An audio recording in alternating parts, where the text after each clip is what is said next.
Thanks. Good afternoon, everyone. I just wanted to put a slight bit of detail right. Unfortunately, Mike didn't coach me at two Olympics, and that's one of my greatest regrets. But Mike and I met in '88 when I was part of the Olympic team, and he did coach me for a year or so afterwards before he then unfortunately went off to Canada, which was a great loss to British rowing, but great fortune to Canadian rowing. Introducing Mike is really difficult. I could list off so many tributes over so many years with so many athletes. He's coached over 200 athletes for world and Olympic medals, which is an achievement that no other coach has managed. And that includes coaching in all of the main boat classes. What's so interesting about Mike, I think, is that he has coached across boat classes, both genders, both lightweight and heavyweight, and across nationalities. So I think it's fair to say, before we even start, that Mike is really part of history, if not history in its own right, certainly of the last 30 or 40 years, of how to create champions. His coaching career hasn't gone without people who criticise his methods, and we're going to touch on some of those topics this afternoon.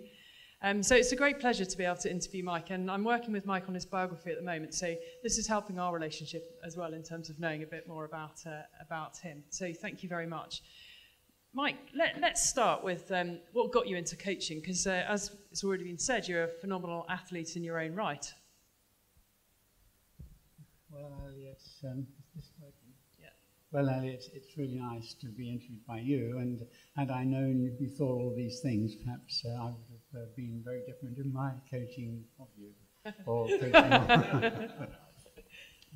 My coaching career started, I rather expected this to be the first question, because one always likes to know how one gets into coaching. I was an athlete at the time. I was 36, and lightweight rowing was introduced into the World Championships. And there was no one in Great Britain at that time that was interested in lightweight rowing. It was very much a blue-collar sport. And when they were asked to produce a lightweight team, because I was a lightweight and because I had helped to produce a crew, I was asked to do the job. And so really I stepped in at the top. I stepped in at international rowing straight away, albeit at the lower end of international scale. And coaching the lightweights, I should expand a little bit on that, because it was very different in that there was no equipment, no money. ARA really didn't want lightweight rowing. They didn't want me doing coaching lightweight rowing. They had no money, no funding. And so a lot of the training and the work we did was done with me in my sculling boat alongside. So every weekend I would go down to London and gather these boys, and we would scull together. I would scull with them, and many of the things that I learned about coaching and technique and the way you put the program together came from those days. So I do think it is important that I mention that. So sort of you're on the water with these guys. I know you said that you often coach alongside in the sculling boat, and that because you could beat them, they couldn't argue with you. So talk a little bit about technique and how that's important and how it's evolved, your sort of technique over time? Well, my first influence that I had when I first started rowing, I loved the sport, I wanted to do it, I loved sculling, and there was an old guy at the rowing club who came down, and I could tell he had fingers, he knew people in London, he knew about technique, the professionals of the old year, and he'd often talk about them. And two things he said to me which had enormous influence on the way my career evolved. He said, it's 90% the man and 10% the coach. Now, to me, he was worth the reverse. He was worth 100% to me. Without him, I couldn't learn. But he kept insisting, it's up to you. It's 10% you, it's 90% you, 10% me. And the other thing that had great influence on me was, he said, you have to practice day after day. You have to practice what I tell you. He taught me how to balance the boat, how to control the blades, how to control my boat, how to stop. From flat out, you could stop in half a length, how to turn the boat into streams. And so, yes, that had a great influence on the technique that I tried to instill on these young lightweights. So talk about, I mean, I know from being coached by you, Mike, that practice is something that you impress upon people. So I remember one day up and down the Henley stretch with Mike in the coach boat alongside me, with me putting my blade in the water on one side and then on the other separately. So we're sort of looking like a slightly crazy snake going down the river. And Mike would go, no, no, no, no, yes, no, no, no, no. And this went on for some time. So the sort of the practicing and the diligence to technical precision is very important to you. Can you say a bit about, I mean, at one point, particularly with the men's eights, you became quite well known for this really strong lie back, and you know how that evolved and technique has evolved over time? Okay, that's jumping the gun. That's jumping from one thing to another pretty quickly. I always felt that the finish of the stroke was probably the most valuable part. The way you caught the water, the way you drove was of course important, but what was most important was the way you send the boat away at the finish. Now, boat speed is determined by three factors. It's determined by how hard you pull, how fast the blade travels through the water, basic, how long the stroke is. If you row a long stroke, you're going to go faster than if you row a short stroke, and your rate of striking. The higher you strike, in theory, the faster you go. And if you rowed all of those three things at maximum, then you could not row many more than 10, maybe 15 before the deterioration, before the speed of the boat would drop rapidly. And so with training, technically training, we're working on those principles. Now with rate of striking, it's very easy to strike rate. It's not difficult. Within a couple of outings from having rowed at a low rate all through the winter, it's very easy to quick put the rate. The problem is that when you increase the rate, it's very difficult to control movements. Your technique deteriorates. You cannot move so quickly and freely as you can when you're striking low. And so we've eliminated rate and concentrated on rowing long, low strokes. Now, of course, rowing low rates, we row as a group, we row as a team, everyone rows in small boats together.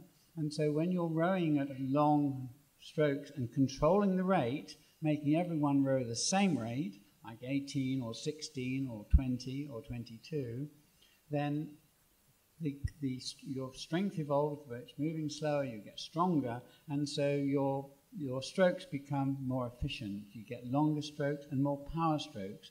And then as the technique improves, so you can gradually increase the rate. So at the beginning of the winter, the rates would start off low and gradually increase through until we came to the spring, when rates could then go up to 28 or even 30. And so that long finish came from the power that the athletes were applying at low rates. Of course, as the rates came up, some of that finish disappeared. It didn't lean back so far. But nevertheless, now, one of the things that I learned as I progressed is that whatever way you choose to row, somebody would do the opposite and beat you. If you could sit up or not, or swing or not swing, or move your hands fast or not fast, or move slowly forward, there would be a crew that would come along and do the opposite that would beat you. And so it made sense to me to apply what we all know to be correct, in that we must use the largest muscles first and the weakest muscles last, and they must follow the sequence. So that meant driving with the legs, opening the body, which is a long lever, and then drawing with your arms. And so based on that principle, this long finish evolved. Not because I taught a long finish. They weren't coached to row a long finish. They were taught to row legs, body, arms at low rates, and that's where it came from. Thank you. So we're sort of getting a picture, Mike, of you as an athlete then coach, and you coached the lightweights early on in the sort of progression of lightweight rowing. And then you moved on to coaching a sculling school, I believe, at Marlow with Steve, which is where you picked up with Steve. Perhaps you could say a little bit about that and how that then went into your philosophy for how you train athletes.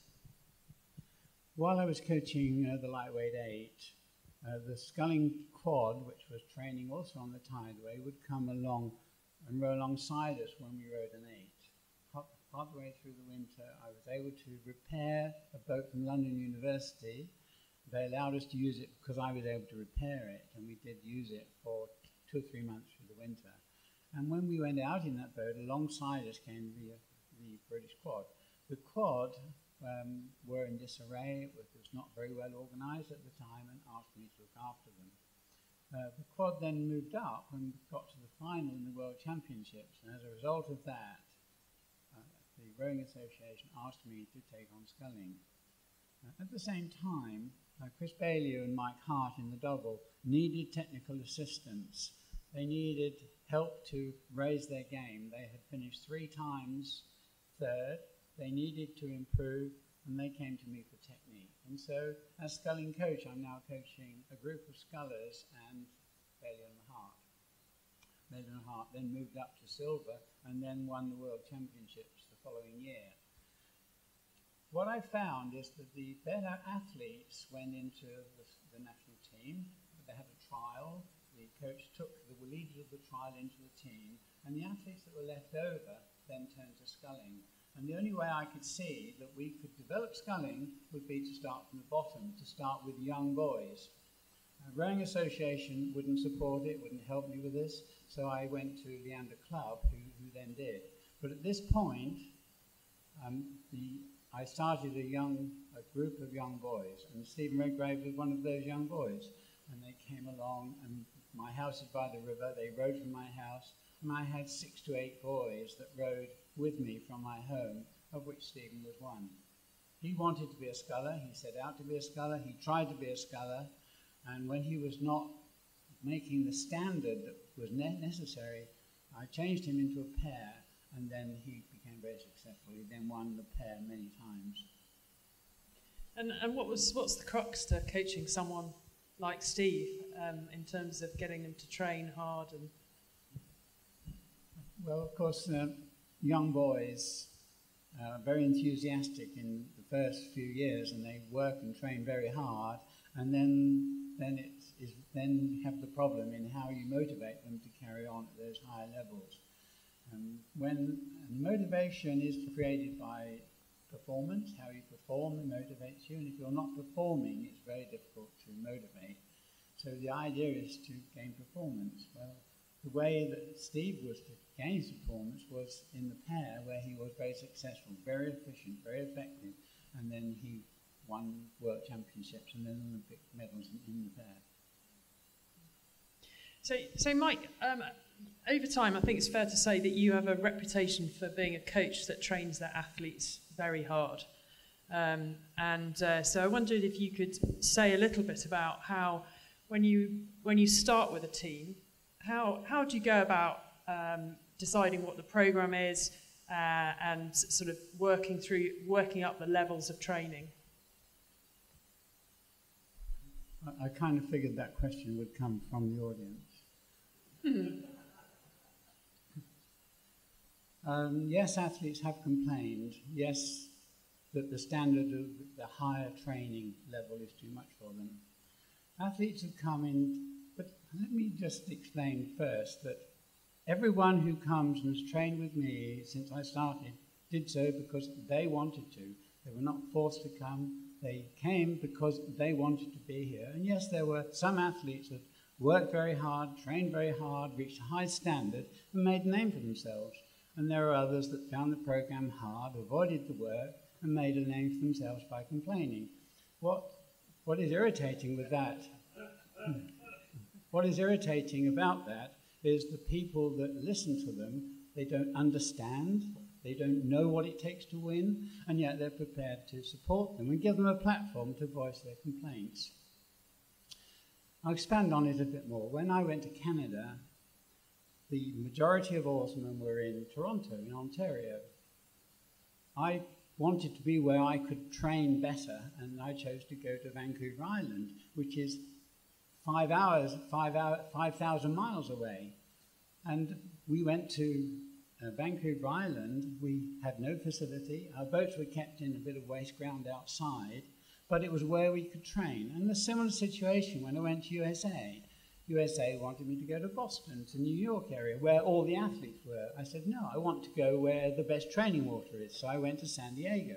There was nobody in San Diego. Again, we kept our boats out in the open and trained on waste ground. When I came to Britain and coached the women, some women said, this is too hard, we don't want to train with you. I said, fine, then go and train somewhere else, which they did. I'll expand on that a bit more because in USA, Mike Tatey came to me, he was running a pair, and he said, the training's too hard, Mike. Can I go and train in Seattle? I said, yes, of course you can. Go and train in Seattle. And so he did. 2 years later, he came back and rode with me through the winter. And when I left USA, he took over my job. He took over as chief coach. His programs were much harder than mine. He set out to be harder. And many coaches in the world have done that. They've said, you do this, we can be harder than that, and have trained harder very successfully. Germans did it, Italians did it. Athletes complained because they're being successful. Mike Tatey's program was harder, and he was more successful than I was. His crew won 3 years running, unbeaten in 3 years. And so it is irritating when those things come back at you. See, another point is that it was important to me, when I've been asked to go into a country, when I went to Canada, Canada hadn't done well for 10 years. When I went to USA, they hadn't done well for 10 years. When I came to coach the British women, they'd never won anything. And of course, the reason they haven't won anything is because they're training at a very low level. And then when you show them the level, they don't like it. It's a big shock to the system. And that's exactly what happens. Another situation is that wherever I've been, I've never refused to help anybody, whatever they've asked me to do. So anybody can come and train in the group, whether you're 60 or 5 or 20, or men or women or lightweights, whatever you can train. And people do. And the squads get bigger. And so we finish up with 20 or 30 athletes. And the problem is that there's only 8 seats in a boat, and some athletes don't make the boat, and so they complain that it's unfair, that he cheats, he only chooses his friends, the program's too hard, and they find ways of being aggressive. So Mike, we're getting this picture that you have a very particular focus on technique, that you believe that athletes have to train extraordinarily hard to be successful, and that model has served you well. Can you talk a little bit about the selection process? So how do you go about when you're running, you yourself running a squad of 20 to 30 athletes? What's the mechanism that you use to select?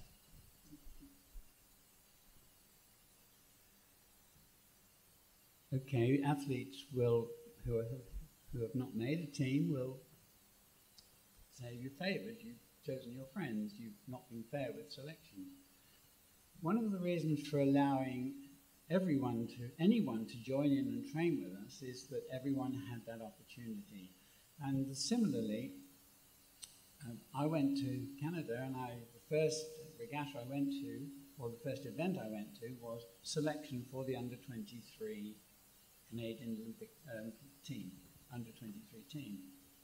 And it was done by racing, and they chose the winners, and the winners then formed the 8. And one boy came to me after the trial, and he said, Mike, I've not made the team. I'm still under-23 next year. Can I train with you from now on so that I can then make the team next year? I said, yeah, certainly, of course you can, yes. You're welcome. So this young boy came. 2 months later, he won the Grand at Henley, and a month later was a world champion. You see, if you hold a trial and select from the trial, then you could be missing some very good athletes. And another example is a young guy that came to me who'd never rowed. He was a footballer, and he then rowed in the Olympic 8 2 years later, which won silver medal. And so the way that athletes come in and the way they're treated is pretty important. When we come down to selection, you see, when athletes train together, doing the same program to the same thing, the top athletes evolve. It's very clear who your best athletes are, and everyone knows it. And so there's no point, there's no value in trialing everybody for the sake of a trial. Because if the certain guy isn't in the boat, if in my squad Stephen Redgrave doesn't make the trial, then we're not going to win. And so there has to be a level whereby you can choose your boats. But there's also a level whereby everyone has to have the opportunity. And anyone in the squad that wanted to be trialled for the boat could do so, would be given a free trial for that boat. And the trial was done by rowing the man in the boat, doing a time, and then changing the man around and doing a time again. So the trial was really up to the athletes themselves, because they row who they want to row for. So it's not me who picks the crew. See, in the end, my goal is to win for the athletes, and that's what I have to get the athletes to do, is to win. The difficulties that arise from selection come from that source, that you wanted to pick me without being trialled. An athlete picked without being trialled. So it's a combination really of the top athletes in your method, with the squad always training together, so the top athletes percolate up, and then there are certain seats that anybody can really be tested for. Exactly. Yeah. Exactly. Yeah. And how do you? What's your sort of recipe for managing a squad? Because you've often said to me that you prefer to work alone, even though you're often dealing with a very large group of people. What's your sort of lead? You know, how do you see the role of a coach as a leader? What's your method for managing such an enormous team? Well, when you move into a new team, you take an element of a reputation that travels with you, but it only lasts for a short space of time before you start being challenged with questions and challenged with the way things are done. And my goal, what I have to do, is to create that confidence, create the confidence in them that I can show them the way. And the first thing I have to do is to show that I'm a leader. I'm the person that is showing them what to do. I'm here for them, they're not here for me. Now that may sound obvious, but many times I go into a new team and they look on the program as something to avoid. They're clever if they can avoid the program, because I'm more of a shop foreman, a man to supervise, than I am for a man that's there to help them to be better. And it brings me back to that 10%. You know, it's 90% the man, 10% the coach. If I avoid the program, I'm hindering myself. I'm not hindering the coach. And it takes quite a long time for that message to get across. Many don't believe that I'm there for them. And so gaining that confidence is the most valuable thing that I can do for them. They work hard, they work to extreme halves. The discipline, the motivation, the determination has to come from them. I lead them and show them the way, but they're the people that have to do it. And of course it doesn't happen overnight. Everyone is motivated to begin with. It's the level of motivation that you have to create. How can you get somebody to push to ultimate extremes if they are not confident that that's going to be successful? And so the performance, the way they perform, is the best motivator. So we have motivation, the way the program is put together, the technique. Now, the techniques that I learned in those days with those lightweights, with the coaches, helped me to give the athletes motivation. If you can show an athlete how to move a boat faster and demonstrate it, and they will see it very clearly, then they get confidence in what you're telling them. And the program starts at a low level, and it starts at a level that I can see they cope with quite adequately. And I attend every session. I never miss a session. I've only missed one session since I started coaching in 1975. One session when I had flu.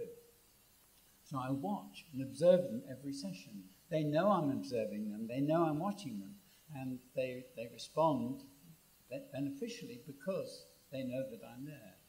And because I'm watching them, I can see what they can do. For example, if you can run a mile in 4 minutes, then you can run it in 3:59.9 and then 3:59.8. And so the program revolves around that principle, that if you can row five miles at this rate, then you could row 5 miles and 10 strokes at this rate. So gradually the program builds up until by the end of the winter we're training at enormous volume and enormous intensity. So it's done gradually, and the athletes get confidence that they go along. And how do you deal with those sort of real dips in performance where the motivation is perhaps not as high as it needs to be? Well, yes, of course athletes go forward in stages. When you're training together, the athletes learn to feed off each other. They learn to see what each other can do. And rather than look at the coach, they look at each other. And it's that self-motivation that's created in a team environment that they feed off. And yes, sometimes athletes do lose motivation and withdraw. That happens in life, in everything in life. Whatever you start off with, the numbers will reduce. If you start off an art class, you get 30 people, and by the end of the term, you've only got 15 or 20. That's inevitable. That happens. That happens in all walks of life. I'm going to throw it open to the floor for some questions for the last 5 or 10 minutes. But while I just give you a moment to think, I just wondered, Mike, what's perhaps one of your fondest memories of crews that you've coached? Well, the first comes to mind is in Los Angeles, the British Four. It was special because the year before, Bobby Aniszczyk, the coach, had said that Britain has no chance of a medal.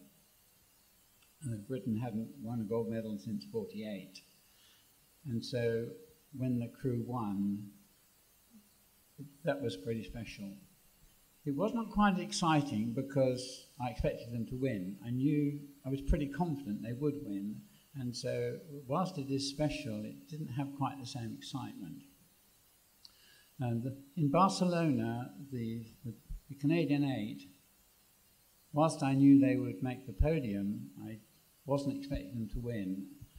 And so that was very special. It was very special to me. And Silke Laumann, who had this horrendous accident just six to 8 weeks before, for her to then scramble through and get a bronze medal, that was very special to me as well. The other fond memory that I have is when the British women's quad won their first medal in Sydney. To come through to take silver was probably the most exciting time for me. Didn't expect them to win silver, thought they would win bronze, but didn't expect them to win silver, and they certainly raised their game. And they were very special people, and so for me it was exciting for my very special people to win that medal. To win in Beijing was very special, but I expected it to win, so it didn't have quite the same excitement. It would have been disappointing had we not won. If we'd come second, it would have been disappointing.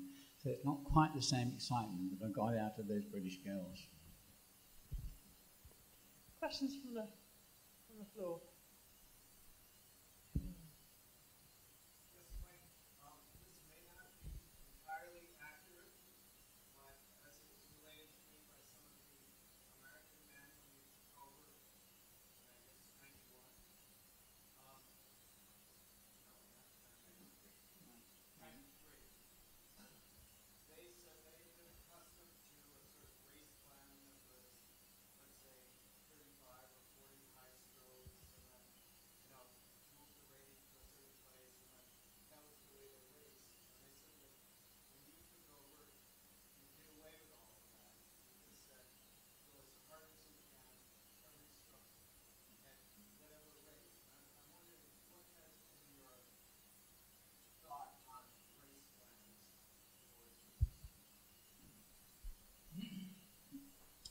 You see, that question is quite inaccurate.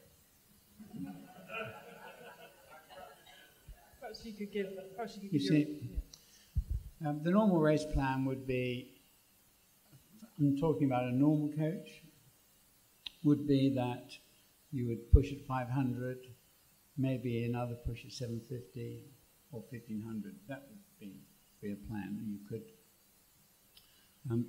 What I did is, and for all of the crews that I've coached, as far back as I can remember, there was a technical emphasis. There was a technical point given at every point. Now, for instance, if you focus on one point of technique, you can only hold that for a number of strokes, maybe 20 strokes or 30 strokes. So the emphasis would switch, and by switching it to a plan, everyone did it. And the most effect that you get from introducing technique is that if everyone does it, then everyone feels it. If one person does it, then no one feels it. So it's not effective. So we would have a technical point at every strategic place. It would be every 250 throughout the whole race. And the Americans were in that same vein. Now there was one situation where when you start a race, you take off and you find rhythm. And when you find rhythm, the rate comes down. You come down from a high rate down to a lower rate, or from like 48 down to 44, 42. And most crews do that after about 15 to 20 strokes. Now one plan was that if you then had a push at that point, you would gain speed. And some of the boats that I coached did gain speed at that point. There was another case of pushing before 500, because if you row with a good rhythm and good technique, your body will recover in the middle of a race, which allows you to go again. So if you could expend your energy early and then achieved a rhythm, you could then last the rest of the race. If you left your push until later in the race, then that was it. You had nothing left to go for. So if you went to the 500, if you gave a push at 1,000, you would then not have the energy to complete the course. And so there were variations on those themes all the time. When the last thing that could have been said to a crew when they went out for the big race, right, row as hard as you can from start to finish, that didn't dispel those technical principles. Other questions?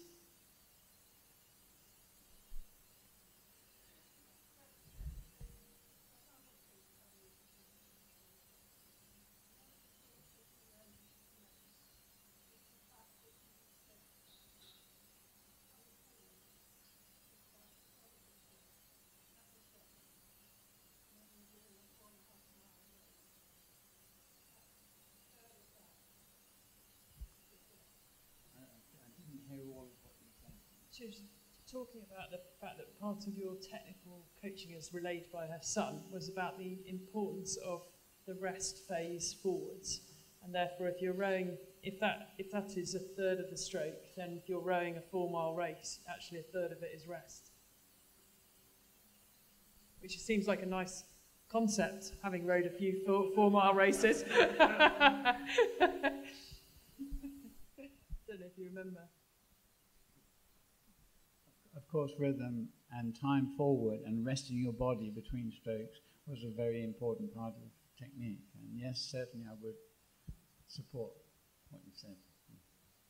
Had a question at the back.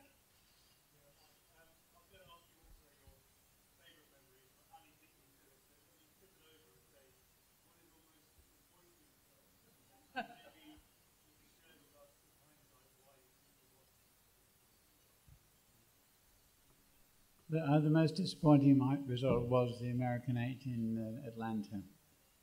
They were very special. They were great guys. They worked very hard. They won the heat and were on for winning the whole event. And it didn't happen in the final. We don't know why. I don't know why it didn't happen. There was certainly a lot of hype after the heat, probably too much hype. There was probably already they were celebrating before the event. That was the most disappointing race for me. Did you do anything differently with any other crews afterwards as a result? I thought it was a one-off and would never happen again. It did happen again in with the Canadian 8 when the 8 failed.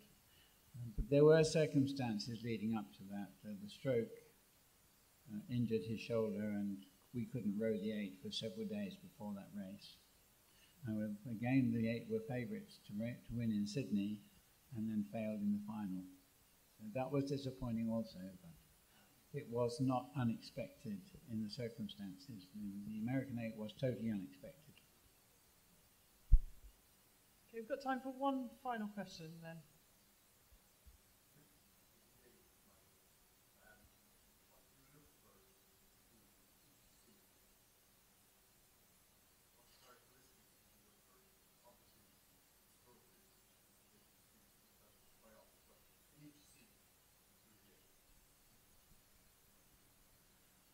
Yes, it's an interesting question.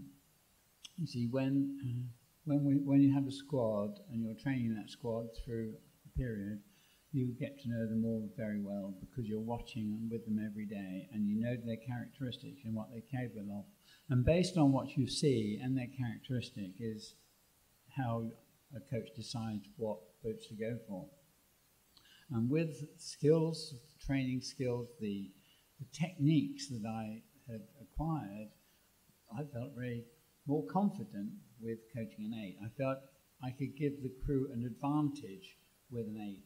It wasn't because it's a prestige event. It's not because it was the top boat. It's because I felt that I could contribute more and help them to win. And so, yes, you're looking for different characteristics in boats. And there is not a regiment's not the word. There isn't a formula whereby you can say this guy is better in this seat or this seat, because everyone has different characteristics. Some people are good athletes, some people have good rhythm, some people are clumsy but strong. And so as a broad answer, you could say, yes, you want your big, strong people in the middle. You need your skills at either end of the boat. You need lightweights and lighter people in the bows where it's lively, you have to move quicker. If you row in the bow seat of an 8, it's very different from rowing in the 5 or 6 seat. So, and similarly, in the 7 seat and 8 seat, then you need to be good athletes. You need to have good rhythm, a good flow. You need to give the crew. You need to be able to feel out the crew. That is how a boat is put together. Well, that sort of draws us to a close, really. All that remains for me to do is just to thank you as the audience and also to thank Mike. It's very difficult to have a conversation with someone who's spent so many years doing such an amazing job for rowing and for athletes across the world. 40 minutes is just not enough. I'm fortunate enough to be able to spend several hours with Mike trying to find out a bit more about his life to hopefully be able to portray that in a biography, to hopefully capture his coaching wisdom so that it can continue to influence the history of rowing going forward. So thank you, Mike, and thank you very much.